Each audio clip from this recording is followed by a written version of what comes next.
공리, 영어로는 엑시엄은 증명 없이 참으로 받아들이는 가장 기초적인 근거가 되는 명제입니다. 그래서 제가 아까 오늘에서도 ZFC 봤었죠? 그 ZFC라는 것은 무엇을 집합인가라는 것을 이제 서술하는 그 10가지의 공리를 우리는 묶어서 ZFC라고 한다 그랬어요. 그건 약속이기 때문에 우리가 그냥 받아들이는 것이지 참거짓을 판별하는 그러한 대상으로 보지는 않습니다. 이런 겁니다. 어떤 것도 포함하지 않는 집합이 존재한다라고 우리는 이걸 참이라고 받아들인 거예요. 나는 어떤 것도 포함하지 않는 집합이 존재하지 않는다라고 생각하는데 난 이것을 거짓이라 생각해. 그럼 이제 난 이 공리를 난 받아들이지 않겠다라는 것인데 ZFC는 아까도 말씀드렸지만 표준 공리계예요. 이 수학의 이후 모든 이론들은 사실 이 기초론으로부터 만들어지는 거거든요. 그러니까 이것을 부정하는 순간 현대의 모든 그 수학 이론을 그냥 부정해버리는 거예요. 그럼 뭐 그렇게 부정해서도 당연히 이제 어떤 이론들이 만들어질 수 있죠. 그리고 이제 그런 식으로 만들어지는 것들은 우리가 흔히 뭐라 그러냐면은 비표준. 그러니까 모든 수학 분야들에는 비표준 분야도 사실은 있긴 있어요. 많은 시간이 흘러서 그렇게 내가 만들어낸 이론들이 중요한 분야로 각광받을 수도 있어요. 그러면은 이제 기존의 이것이랑 이 새로운 분야랑 또 이제 더 아우르는 더 포괄적인 그런 식으로 또 공리계가 또 이제 수정되기도 하고요. 비유클리드 기하학이라는 게 사실 그런 식으로 만들어진 거죠. 유클리드 기하학의 5가지 공리 중에서 5번 공리를 부정함으로써 만들어진 게 이제 뭐 타원 기하학, 쌍국 기하학, 그러니까 비유클리드 기하학이기 때문에 그렇다라는 거. 표준적인 공리계라는 것이 있고 공리라는 것은 기본적인 약속인데 근데 뭐 그거를 꼭 어긴다라고 해서 뭐 나쁜 것은 아니고 다만 그만큼 많은 노력을 해야 됩니다. 왜냐하면 다른 수학자들에게는 이것이 불편할 수 있거든요. 모두가 이제 통용하는 방식으로 하는 것과는 좀 다른 결의 이야기를 하는 거기 때문에 그만큼 뭔가 더 이펙트가 있어야 되겠죠.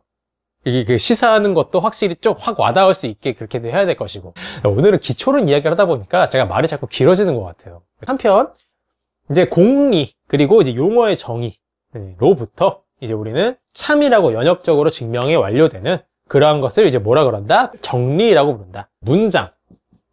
문장이라는 게 있어요. 영어로는 스테이트먼트죠. 이 문장 중에서 참거짓을 판별할 수 있는 문장을 섞은 것을 뭐라 그런다? 명제라고 불러준다는 것이죠. 명제라는 거는 이제 프로포지션이라고 그러죠. 이 명제 중에서 이제 참이라는 것이 증명이 된 명제를 우리 뭐라 그런다? 정리라고 부릅니다. 정리는 영어로 theorem이라 그래요. 명제 중에서 뭐 거짓인 명제 그런 건 따로 불러주는 용어는 없어요. 그래서 뭐 우리가 흔히 불러주는 뭐 피타고라스의 정리, 증명이 됐기 때문에 정리라고 부르는 거예요. 그러니까 우리가 만약에 명제의 형태인데 아직 참인지 거짓인지 모르는 상태의 명제 같은 경우는 추측 혹은 가설. 추측은 영어로는 conjecture, 가설은 hypothesis. 추측이랑 가설은 뉘앙스는 좀 다릅니다. 추측은 이 자체로서 뭔가 목적이 될 때, 그러니까 어떤 이론의 결론, 부에 해당하는 그러한 이제 참거짓이 판별되지 않은 상태의 명제를 흔히 추측이라 불러주고, 가설은 보통 뭐냐면 어떤 이론을 말하기 위해서 이것에 이제 근거가 되는, 근데 근거가 되는 얘가 아직 참인지 거짓인지 명확하게 판별이 안 된 상태. 얘는 결과, 얘는 좀 그 중간적인 역할을 하죠. 대표적으로 리만 가설 같은 게 있죠. 원래 이제 리만 가설이라는 게 뭘로 나왔냐면은 소수정리. 현재는 워낙 이 가설이 너무 유명해져 버려서 그냥 이 자체가 뭔가 좀 목적이 된 경향도 있지만 처음 리만이 이 가설을 세웠었을 때는 소수 정리를 증명하기 위한 보조 정리로서 쓰였던 겁니다. 이거 정리가 있었을 때 이 정리를 증명하기 위해서 쓰인 이제 정리들은 얘의 입장에서 뭐냐면 보조 정리라 불러줘요. 보조 정리는 이제 영어로 뭐라 그러냐면 렘마라 그럽니다. 렘마. 그리고 이 정리가 증명이 됐어요. 그럼 이걸로부터 그냥 바로 별다른 다른 보조 정리 필요 없이 증명이 가능한 그러한 또 정리. 그걸 이제 뭐라 그러냐면은 따름 정리라 그래요. 따름 정리. 영어로는 코롤라리라 그럽니다. 코롤라리. 또 그 말도 하면 좋겠네요. 우리가 정리라는 용어도 있고, 그리고 성질이라는 용어도 있고, 그리고 또 많이 쓰는 게 법칙이라는 용어도 있고, 성질은 보통 프로퍼티, 그리고 법칙은 보통 룰, 이렇게 말을 하는데, 얘도 차이 명제고 얘도 차이 명제예요. 그러니까 정리를 이렇게 불러주는 정리도 있고 이렇게 불러주는 정리도 있고, 그러니까 정리가 더 이제 큰 개념인 거죠. 그러니까 뭘 어떨 때 우리가 프로퍼티라 그러느냐, 이것은 용어의 어떤 정의를 했어요. 정의, definition. 그러면은 이 정의로부터 바로 그냥 증명이 가능한 그러한 이제 정리들을 우리는 성질이라 그래요. 물론 뭐 기본적인 공리들도 당연히 붙겠지만, 그리고 이제 법칙은 약간 뉘앙스가 다른데, 법칙은 조금 이제 연산에 대한 뭐 곱의 법칙, 뭐 합의 법칙, 뭐 이런 식으로 연산에 특화된 그러한 이제 그 정리들은 법칙이라 부른다. 그렇다면 대체 1이 무엇이냐라는 것은 태아노도 딱히 말하지 않았어요. 이런 걸 이제 뭐라 그러냐면 수학에서는 무정의 용어라 그래요. 무정의 용어. 영어로는 프리미티브 노션이라고 합니다. 이제 근본 개념 이런 식으로 받아들일 수가 있죠. 이 프라임이라고 쓴 것은 그것의 다음 수를 의미해요. 이것도 마찬가지로 무정의 용어예요. 그 다음이라는 것에 대해서 딱히 규정하지 않았어요.